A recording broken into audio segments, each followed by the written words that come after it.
1등급을 태어나서 딱 한 번 맞아봤어요. 재수할 때 수능. 이제 변화율 문제 나오면 무조건 다 풀 수 있을 것 같아. 자신감을 가진 상태로 집에 갈 때 그 밤하늘의 별까지 다 기억나. 안녕하세요. 이제 연말입니다. 수능 성적표가 나온 지도 시간이 꽤 지났고 이제 한 번 더 도전을 해볼까 고민하고 계신 분들이 지금도 많을 거라고 생각을 합니다. 선생님도 재수를 해서 대학에 간 케이스거든요. 그래서 이번 영상에서는 N수를 고민하고 계신 분들에게 시작하기 전에 어떻게 생각하고 어떻게 임해야 할지 간단하게 코멘트를 드려보려고 합니다. 일단 가장 먼저 재수를 하기로 마음먹은 그 주체가 누군가요? 답은 무조건 본인이어야 합니다. 아무래도 많은 분들이 부모님께 도움을 받을 거거든요. 그렇다 하더라도 내가 스스로 결정한 제도전이어야 돼요. 왜냐? 그래야 나중에 슬럼프나 어려움이 왔을 때 내가 한 말에 책임을 지고 딛고 올라올 수 있거든요. 안 그러면 핑계만 되는 거잖아.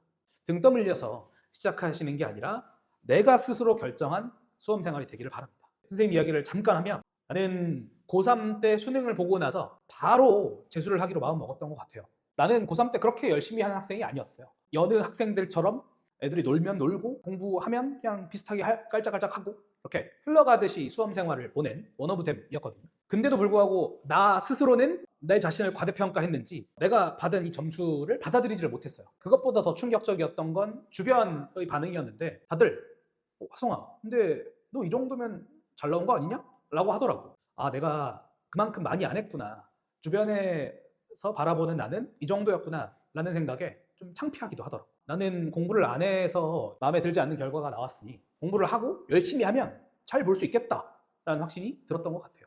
그래서 바로 부모님께 말씀을 드렸습니다. 물론 부모님께서는 반대를 하셨어요. 반대를 하는 가장 큰 이유 중에 하나가 재수해서 성공하는 사람 열에 하나다. 근데 그게 너겠냐? 한 거였는데 그렇게 확률에 의존하지 마시고 그 열에 하나든 100에 하나든 내가 되어야죠. 그런 마음으로 임하셔야 됩니다. 확률은 무의미하고요. 여러분들이 하는 것에 달려있다라고 생각을 합니다. 열에 하나 그게 납니다. 그리고 그게 여러분들이 되어야 돼요. 대신에 내가 이번 수능에서 만족스럽지 않은 결과가 나온 원인이 분명히 있을 겁니다. 일단 대부분은 열심히 안 하셨을 거예요. 제대로 안 하셨을 거고. 그럼 열심히 하시고 제대로 하시면 됩니다. 그 원인을 되풀이하지 않아야겠죠. 하던 대로 똑같이 해서 오르지는 않을 거예요. 그래도 1년이라는 긴 시간을 투자하는 건데 나중 가서는 뭐 1년 그거 별로 차이도 안 나, 별거 아니야. 하지만 지금 여러분들에게는 아주 긴 시간일 거거든요. 그 시간을 그냥 하던 대로 그냥 답습하듯이 하는 게 아니라 미래에 여러분들이 지금 이 시기를 되돌아봤을 때도 뿌듯하고 잘했다 생각할 만한 1년으로 채우시기 바랍니다. 기피에 대한 이야기인데 아까 말했듯이 선생님은 그렇게 대단한 사람이 아니거든요. 그냥 평범한 사람이에요. 그렇다 보니까 많은 분들이 그러실 것 같은데 뭐 하나를 다 끝내본 경험 자체가 없는 것 같더라고요. 이제 강의를 예를 들면 어느 강의 하나 1강부터 끝까지 다 완강해본 적도 없는 것 같고 뭔가 책 하나 다 풀고 그 한 권에 있는 모든 문제를 다 내가 통달했다? 나는 그랬던 적이 없는 것 같더라고요. 일단 이번에 여러분들이 재도전을 하실 때는 뭐 하나하나 할 때마다 그것에 전문가가 된다라는 생각으로 임하셔야 돼요. 그래도 힘들 수 있거든요. 그렇다면 적어도 하나하나 강의에서 뽑아낼 수 있는 것들은 그 최고 경지까지 올라가는 하나씩 하나씩의 전문가가 되는 것이 오히려 나을 수도 있습니다. 수원 같은 경우에는 지수로그, 삼각함수, 수열 이렇게 세 파트로 나뉘어져 있는데 이걸 한 바퀴를 쭉 돌리는 게 좀 버겁다, 힘들다, 너무 길다 그러면 지수로그부터 일단 쭉 하는 거야. 지수로그 기본 개념부터 하셔야 되는 분들이라 하더라도 문제 많이 풀고 연산 많이 하신 다음 이제 유형 문제도 있겠죠. 다 해결하시고 그리고 나서 4점짜리 문제, 4점짜리 문제 중에 이것저것 여러 가지 내용이 섞여 있는 킬러 문항은 힘들겠지만 그래도 4점짜리 웬만한 문제까지는 한 번에 도달할 수 있어요. 수원은 가능합니다. 하나하나씩이라도 한 단원 혹은 한 유형씩이라도 여러분들이 끝까지 도달해보는 완성의 경험을 만들어 보시기 바랍니다. 그러면 그게 자신감이 되거든요. 나 이제 지수로그 문제 나오면 무조건 다 품. 이런 나의 무기가 하나씩 하나 생길 때마다 다른 무기를 만들고 싶어져요. 그게 쌓이면 그게 내 전체 실력이 되는 거예요. 선생님도 재수할 때 그렇게 공부했던 것 같아요.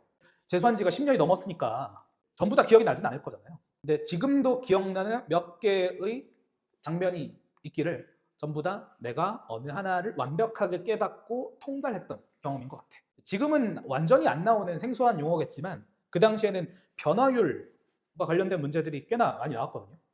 이제 하루는 선생님이 변화율이라는 단어가 들어간 모든 기출문제를 다 찾아서 다 풀어본 거야. 혼자 도서관에서 공부하고 그거 다 풀어내고 나 이제 변화율 문제 나오면 무조건 다 풀 수 있을 것 같아 라는 확신과 자신감을 가진 상태로 집에 갈 때 그 밤하늘의 별까지 다 기억나요. 여러분들도 여러분들에게 자신감이 되고 뿌듯함이 되는 장면 하나하나씩이 쌓이길 바랍니다. 우리가 그런 경지에 도달을 하려면 물론 꾸준히 하는 게 중요하지만 연속적으로 많이 하는 것 또한 중요해요. 극단적인 예시입니다. 2시간씩 6일 꼬박꼬박 하시는 것보단 6시간씩 이틀에 걸쳐서 빠박 하시는 게 좋아요. 물론 6시간씩 6일 하는 게 제일 좋습니다. 그렇지만 둘 중에 비교하자면 그렇다는 얘기야. 왜냐? 사람마다 다 다른데 내가 특정 내용을 완전히 깨닫기 위한 일종의 임계치가 있을 거잖아요. 근데 공부를 하다가 말면 아무래도 다음날이 되면 날아가요. 그렇다 보니까 도달할 수 있는 그 시간 자체가 그냥 한 번에 했을 때보다 더 오래 걸릴 수도 있어. 그래서 한 번 할 때 몰아서 하기. 그리고 이렇게 완주하는 것 자체가 힘드신 분들은 그냥 하나만 타겟팅해서 쭉 하시는 게 오히려 더 편하고 쉬울 거예요. 어떤 분들은 모든 과목을 하루에 조금씩 보기 위해서 할당하듯이 공부를 배분하시는 분들이 있거든요. 근데 그건 어느 정도 공부를 곧잘 하시는 분들이 본인의 감각을 유지하기 위해서 하는 공부고요. 일단 내가 아는 게 없어. 나는 유지할 감각이 없어. 아니면 지금 내 감각은 유지하면 큰일 나. 그러면 한 번에 많이 하시는 공부를 초반에는 해주셔야 해요. 자, 그럼 수학은 어떻게 할까요? 사실 수학과 관련해서는 아무래도 수학 강사니까 할 얘기가 많거든요. 그래서 수학 공부를 초반 1, 2월에 어떤 식으로 공부하는 게 맞겠느냐, 요거는 따로 이야기를 할 겁니다. 다른 영상에서. 근데 지금 했던 이야기를 토대로 아주 간략하게 요약해서 말을 해보면, 일단 한 단원 혹은 유형 하나씩을 마스터하는 방향으로 나만의 무기를 하나씩 만든다라는 생각으로 공부를 해보세요. 단순하게 이 강의를 끝내고 이 문제를 푼다고 해서 그게 여러분들의 실력이 되지는 않습니다. 항상 한 단원, 한 유형, 한 테마가 끝날 때마다 스스로한테 물어봐야 돼요. 나 이거 할 수 있나? 나 이거 자신 있나? 안 되면 다른 문제를 통해서라도 그걸 마스터하는 경험이 필요하다는 거예요. 물론 그걸 다 하려다가 뭔가 완벽주의 병에 걸려서 진도가 안 나갈 수도 있겠지만, 이건 내가 할 수 있을 것 같은데? 이거 좀만 하면 나 진짜 마스터할 수 있을 것 같은데? 그런 것들은 끝을 한번 보시라는 얘기입니다. 그리고 그게 하나씩 쌓이다 보면 그게 이제 완전한 나를 만들어 주니까. 그리고 또 하나, 이것도 오해인 것 같아. 특히 고3에서 N수 재수 올라가시는 분들이 이제 여태까지 못 벗어내신 오해가 있는데, 수능 수학이랑 이전에 내신에서 다루던 수학이랑 좀 다를 수밖에 없거든요. 우리가 내신에서 다루거나 수학을 처음 공부할 때 다루는 수학에서는 개념이 중요할 수밖에 없어요. 몰랐던 걸 알아야 되니까. 근데 수능에서 개념은 그냥 일종의 언어에 불과해요. 이 문제 이해되지? 사인, 코사인, 탄젠트, 3차함수 fx가 있다. 무슨 말인지 알지? 알아들을 수 있는 매개체가 되는 거죠. 그리고 나서 그 문제의 상황을 해결하는 그 사고력이 수능의 본체인데, 많은 분들이 수학 개념이 본체라고 잘못 생각하시는 것 같아. 그래서 나는 아직 4점짜리 문제를 풀기에는 개념이 너무 약한 것 같아요. 뭘 약해요? 그냥 하세요. 그리고 그런 분들 대부분 다시 강해지지 않습니다. 그냥 할 때 한꺼번에 하세요. 이해되셨나요? 물론 더 많은 것을 배워야 풀 수 있는 4점짜리 문제들도 있어요. 그런 문제들은 빼시고 일단 하나하나 한 단원 할 때 그래도 4점짜리 애지간한 문제를 풀 수 있을 정도까지는 우리가 올라가 봐야 되지 않나. 그리고 4점짜리 계속 기피하지 마셔요. 어려운 문제를 풀 수 있는 방법은 어려운 문제를 푸는 것 말고는 없습니다. 내가 쉬운 문제를 엄청 많이 풀다 보면 자연스럽게 어려운 문제에 도전할 수 있느냐? 그런 건 아니에요. 그건 자격이 아닙니다. 2, 3점짜리 다 찍고 와. 그게 아니고 한꺼번에 공부하셔야 돼요. 사실 다르지 않거든요. 생각을 얼마나 더 많이 깊게 해야 되느냐의 차이입니다. 요거는 선생님이 수업 중간중간에 많이 하고요. 그리고 종강할 때 맨날 하는 멘트인데, 사실 선생님은 수능이 가장 높은 점수가 나오는 게 당연하다고 생각을 해요. 물론 과목 하나하나를 다 따져봤을 때 안 그럴 수도 있습니다. 왔다 갔다 하죠. 근데 사실 단순하게 생각해보면 공부를 하면 점수가 오르잖아요. 그러면 여느 모의고사 때보다 수능 점수가 제일 높게 나오는 건 어찌 보면 자연스럽고 당연한 일입니다.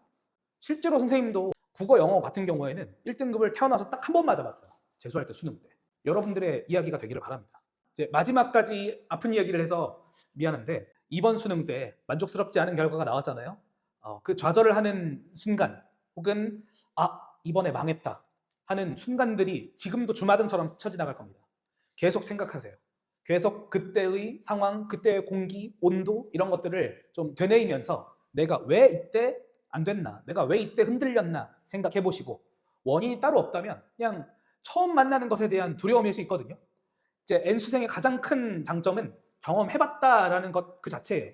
나는 수능을 한번 본 적이 있잖아. 다시 도전할 때는 그래도 그 압박감이 좀 덜할 수밖에 없어요. 다음 시험에는 내가 무조건 이런 상황이 와도 의연하게 생각하고 그냥 넘어가야지. 국어 어려워? 뭐 어쩌라고. 다 어렵겠지. 그럼 수학은 영향을 받는다? 아유, 그럴 필요가 없지. 라는 생각을 여러분들이 공부할 때 계속 하고 계셔요. 실제 여러분들의 이제 무대가 될 그 수능에서는 더 나은 결과로 이제 더 좋은 대학에 가는 여러분들의 모습까지 같이 상상을 해주세요. 그걸 가지고 여러분들이 1년을 꽉꽉 채우는 앞으로의 기간이 되기를 바랍니다. 그리고 그 기간 동안 도움이 되는 강사가 되기를 바랍니다. 제가 그러면 다음 영상에서 또 유익한 이야기로 찾아오도록 하겠습니다. 안녕.